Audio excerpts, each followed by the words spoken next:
आपल्यासोबत स्वाभिमानी शेतकरी संघटनेचे अध्यक्ष आणि माजी खासदार राजू शेट्टी जोडले गेलेले आहेत. राजूजी, नेमका काय तुमचा आरोप आहे जालिंदर सुपेकरांवरती? तु तुरुंगामध्ये लागणाऱ्या ज्या वेगवेगळ्या वस्तू आहेत, त्या वस्तू खरेदी करत असताना असा भ्रष्टाचार झालेला आहे. एकटे जालंधर सुपेकरच त्याच्यामध्ये नाहीत, तर अमिताभ गुप्ता सुद्धा आहेत, जे तत्कालीन तुरुंग महानिरीक्षक होते.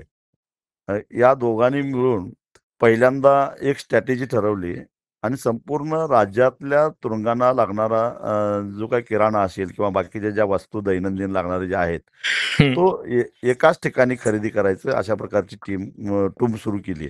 खरं तर आधी काय व्हायचं, की त्या जेल प्रशासनाकडून त्या वस्तू खरेदी केल्या जायच्या आणि तिथले सप्लाय करणारे वेगवेगळे व्यापारी होते, छोटे-छोटे व्यापारी होते, त्यांच्याकडून ते खरेदी केलं जायचं. परंतु यांनी एक अशी कल्पना मांडली, की सेंट्रलाइज पद्धतीने खरेदी करायची आणि संपूर्ण राज्यातल्या तुरुंगांना लागणारा जो काही माल आहे तो एकाच ठेकेदाराकडून खरेदी करायचा आणि अशा प्रकारचा एक शासन निर्णय करून हं. त्या पद्धतीनं किमान 100 कोटीची उलाढाल असणाऱ्याच या टेंडर भरायला पात्र ठरेल अशा प्रकारची अट घालण्यात आली. त्यामुळे नेहमी जे काही मटेरियल पुरवठा करणारे जे होते छोटे-छोटे होते. कोणी दूध पुरवायचं, कोणी भाजीपाला पुरवायचं, कोणी डाळी पुरवायचं, कोणी अजून काही पुरवायचं, कोणी कापड पुरवायचं. ते सगळे बाजूला झाले आणि एकच कुणीतरी ठेकेदार असावा अशा पद्धतीने त्याने केलं. कारण भ्रष्टाचार करायला वाव मिळतो. तिथून त्यांच्याकडून अवाच्या सव्वा पैसे घेता येतात हा त्याच्या पाठीमागचा उद्देश होता. आणि त्या पद्धतीनं 3-4 व्यापाऱ्यांनी एकत्रित येऊन हे टेंडर घेतलं. आता आज आम्ही जो काही मुद्दा उपस्थित केलाय तो मागची जी दिवाळी झाली, त्या दिवाळीच्या दरम्यान कैद्यांना जी काही मिठाई दिली जाते किंवा वेगवेगळ्या वस्तू बाजारातल्या खायला दिल्या जातात, त्या हं. खरेदी करण्यामध्ये मोठ्या प्रमाणामध्ये भ्रष्टाचार आहे. त्याच्या किमती जर बघितल्या तर त्या किमती अवाच्या सव्वा आहेत. म्हणजे आता मार्केटमध्ये चालणारे ब्रँड किंवा अत्यंत लोकप्रिय असणारे ब्रँड, मग त्या हळदीरामचा फरसाणा असेल किंवा पापड असेल किंवा चितळे ची भाकरवडी असेल हं. किंवा चकोतीचे काही नमकीन्स असतील. हं. हे जे चांगले नामवंत चालणारे ब्रँड आहेत, त्यांच्यापेक्षा जास्त किमतीला खरेदी केलं गेलं. हं. पण प्रत्यक्षामध्ये मात्र लोकल मार्केटमध्ये अत्यंत निकृष्ट दर्जाचं जे आरोग्याला घातक आहेत, कुठल्याही तेलामध्ये तळलेले आहेत, अशा प्रकारचं फरसाणा, बाकरवड्या किंवा वेगवेगळ्या वस्तू खरेदी केल्या हं. आणि कैद्यांनी त्याला हात सुद्धा लावला नाही. काहीला बुरशी आलेली होती, बापरे! काही जेल निरीक्षकांनी ते नकारही दिला त्याला स्वीकारायला. अशा पद्धतीचा पुरवठा केला गेला आणि हा एक मोठा घोटाळा आहे.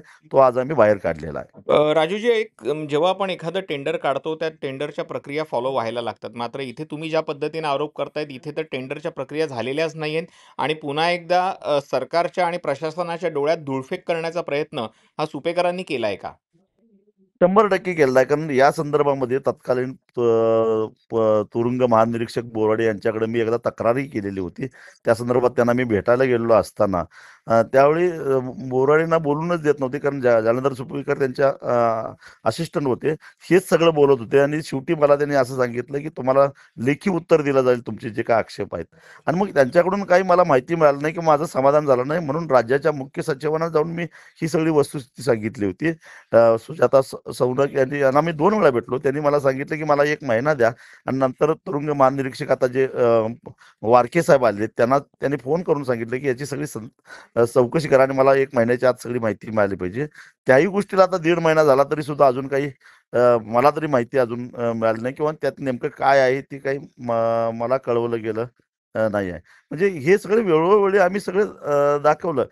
कालच मी एक गोष्ट मी सांगितलेली होती, की काही वस्तू खरेदी करत असताना बघा यांची काम करण्याची पद्धत कशी आहे. एखादी वस्तू खरेदी करायची असेल, तर पहिल्यांदा ती मागणी नोंदवावी लागते.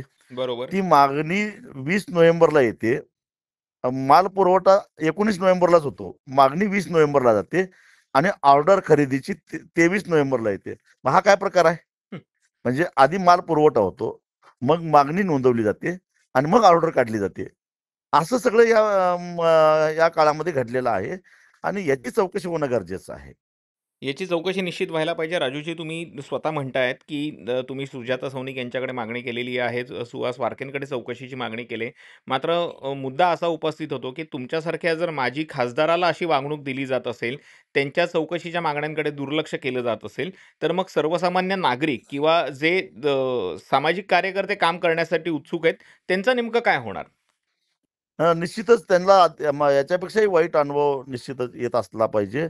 अ, आता माझ्याकडे जी माहिती आली आहे, आता जसं-जसं मी त्या खोलात जायला लागलो, तसं-तसं आपोआपच माहिती माझ्याकडे चालून यायला लागली. कारण अ, आणि मग ज्यांनी माहिती दिली किंवा जिथून माहिती जाण्याची शक्यता आहे, अशा लोकांना त्रास देणं, अ, सगळीच काही व्यवस्था भ्रष्ट नाही.